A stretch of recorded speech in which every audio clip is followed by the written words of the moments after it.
సిరిసిల్ల చేనేత కార్మికులను ఆదుకోవాలని బీజేపీ జాతీయ ప్రధాన కార్యదర్శి కరీంనగర్ ఎంపీ బండి సంజయ్ రాష్ట్ర ప్రభుత్వాన్ని డిమాండ్ చేశారు.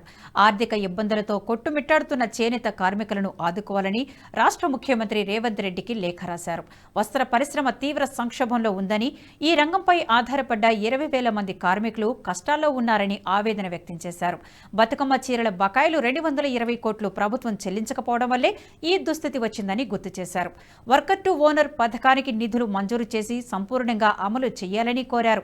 మెగా పవర్ లూమ్ క్లస్టర్ ఏర్పాట్ల కోసం ప్రతిపాదనలు పంపితే కేంద్రం దృష్టికి తీసుకువెళ్తానని బండి సంజయ్ పేర్కొన్నారు. ఈ వీడియో మీకు నచ్చినట్టయితే లైక్ చేయండి, 10 మందికి షేర్ చేయండి. అలాగే కామెంట్ల రూపంలో మీ అభిప్రాయాలను మాతో పంచుకోండి. Nationalist hub group of channels ను సబ్స్క్రైబ్ చేసుకుని తెలుగునాట జాతీయవాద జర్నలిజాన్ని ప్రోత్సహించండి. ఈ వీడియో కింద ఉన్న బెల్ ఐకాన్ పై క్లిక్ చేయడం మర్చిపోవద్దు.